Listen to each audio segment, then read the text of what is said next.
This morning's message, if you will, if I had to entitle it, would be Harnessing Divine Power in the Face of Human Weakness.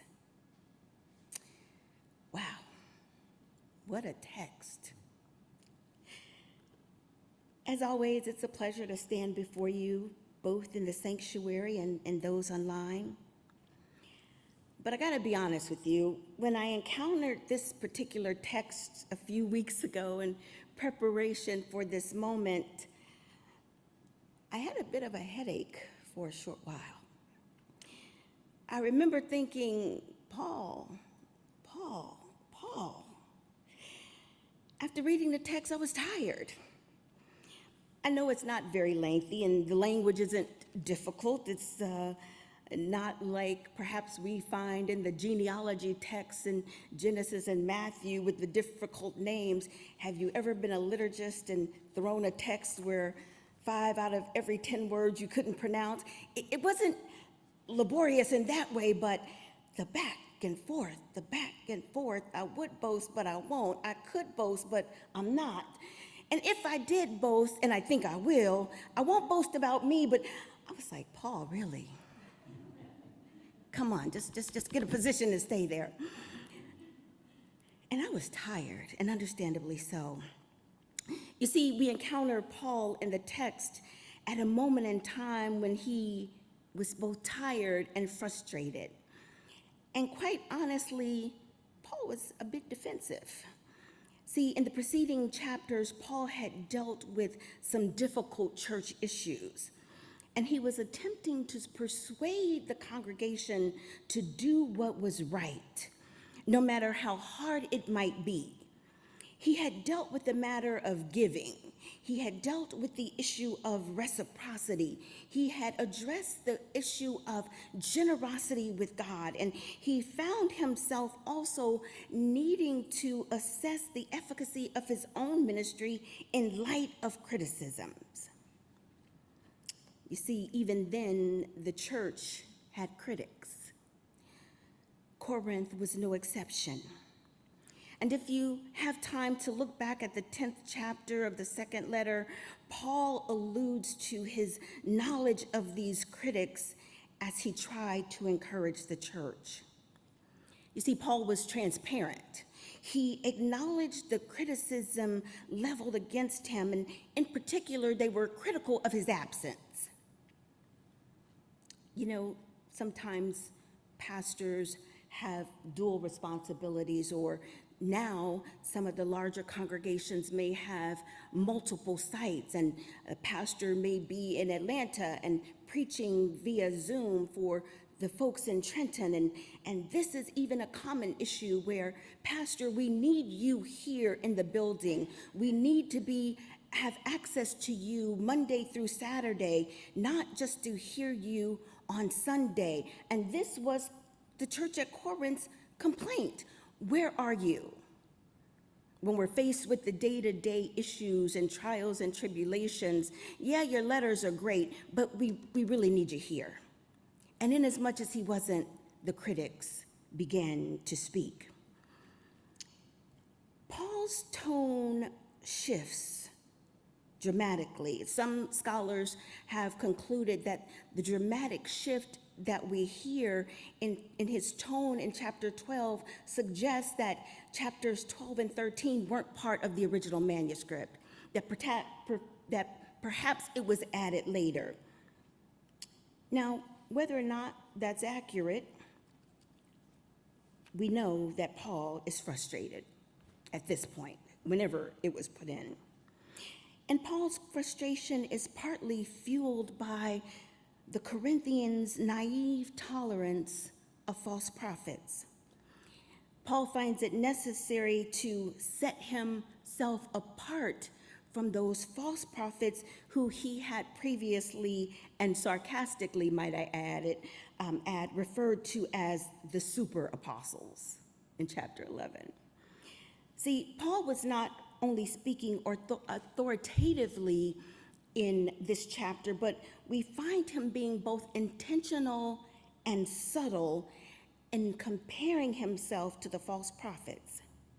You see, the false prophets had no reservations about bragging about their vernacular and about their oratory skills. Paul, on the other hand, he refused to boast about anything that was deemed a natural gifting. And he says, without saying it, I'm not going to be like them. I'm only going to boast about the Lord. And he uses that approach to get the church's attention and to validate himself as saying, see, look, they preach for money. They teach for money. I've asked for nothing. I will receive nothing. I'm here for the good of the work of the church. Surely you can see that sets me apart. And then Paul engages the universal experiences of divine uncertainties. Was he in the flesh or was he in the spirit? I don't know. God knows. And he says this over and over 3 times. I don't know. God knows. And depending upon which commentary you read, it is suggested that while Paul is talking here in third person, he's really talking about his own revelation. But he doesn't want to come across as arrogant or haughty. He doesn't want to come across as like the false prophets, always bragging about himself. So he tells a factual occurrence in a bit of an untruthful way. He talks about this man, this person, this follower of Christ that he knew. Well, yeah, you kind of know yourself, Paul, but whatever it takes to get the ear of the people. And that's what he felt that he needed to do, was to take the light and the attention off of himself and focus on the content of the message. So Paul employs universal experiences such as human suffering, hardship, and weakness to turn the reader's attention to the power and the provisions of Jesus. In recent days, oh, how I have needed to turn my attention to the divine wisdom and the power of Jesus. In light of my own seeming helplessness, in the aftermath of Supreme Court decisions that left many of us feeling shocked, appalled, and afraid, in the aftermath of a less than proficient display of leadership strength and cognitive dexterity and political acumen that is needed to restore some sense of justice in this country, oh, how I have needed to rely on the power and the provisions of Jesus. In the wake of a tropical storm destruction and the anticipation of even more destruction stateside, if I were to be completely transparent, I would share with you, and I will, as I try to do consistently, that I found myself this week intoning the minor prophet, Habakkuk. How long, Lord, must I call for help, but you do not listen? Or cry out to you violence, but you do not save? Why do you make me look at injustice, and why do you tolerate wrongdoings? Destruction and violence are before me. There is strife and conflict abounds. Therefore the law is paralyzed and justice never prevails. The wicked hem in the righteous so that justice is perverted. In many days, in recent weeks, that has been my cry. How long, Lord? How long will the thorn of injustice? How long will the thorn of family sickness? How long the thorn of political unrest? How long must we bear the thorn of binary options that provide no real meaningful or sustainable option at all? The thorn of bleak prospects. And I believe if we're honest, like Paul, many of us have requested of the Lord, Lord, let this pass. Lord, let this pass from me. Let this pass from my mother. Let this pass from my son. Let this pass from my daughter. Let this pass from our country. Lord, let this pass. I believe in this season of uncertainty and unrest, God is calling us to hear God's small voice. United Christian Church,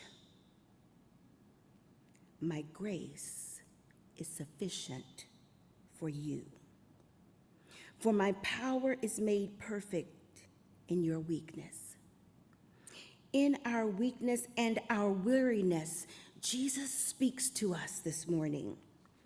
In our weakness of sickness, in our weakness of exhausted caregiving, in our seeming social and political season of weakness, even in this, my power is made perfect in your weakness.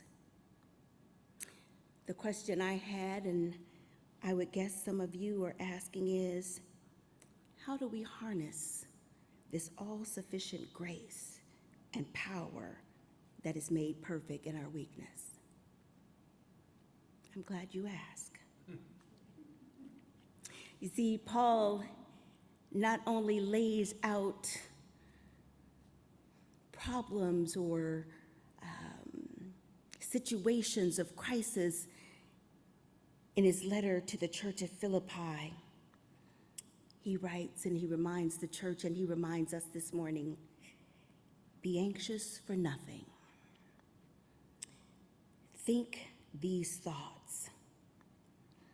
Therefore, my beloved United Christian Church, stand fast in the Lord.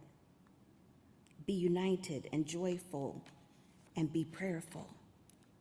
Rejoice in the Lord always. Again, I say rejoice.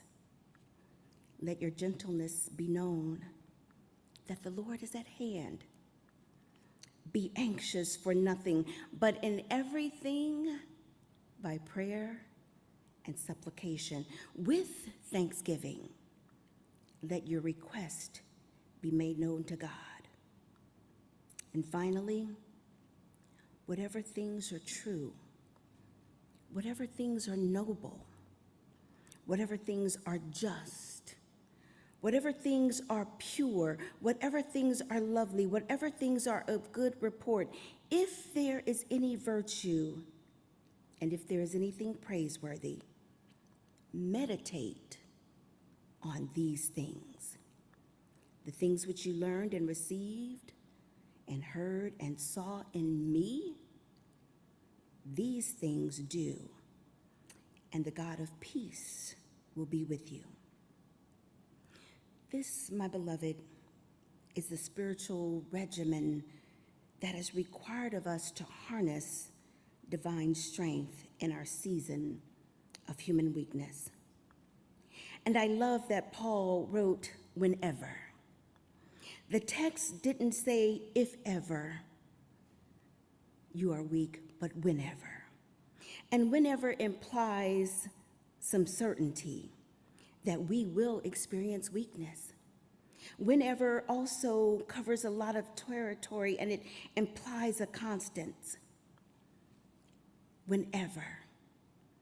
When we're fully staffed, when we are in transition, when resources are plentiful, and when we're scraping to get by, when there's congregational growth, and when we are grappling with stagnancy, whenever we are weak. And so I leave you with this charge and this affirmation of hope. Therefore, United Christian Church, let us be content with weakness, insults, hardships, persecution, and calamities for the sake of Christ. For whenever we are weak, then we are strong. This is the message of God for the people of God. For these promises and provisions, let us say, thanks be to God.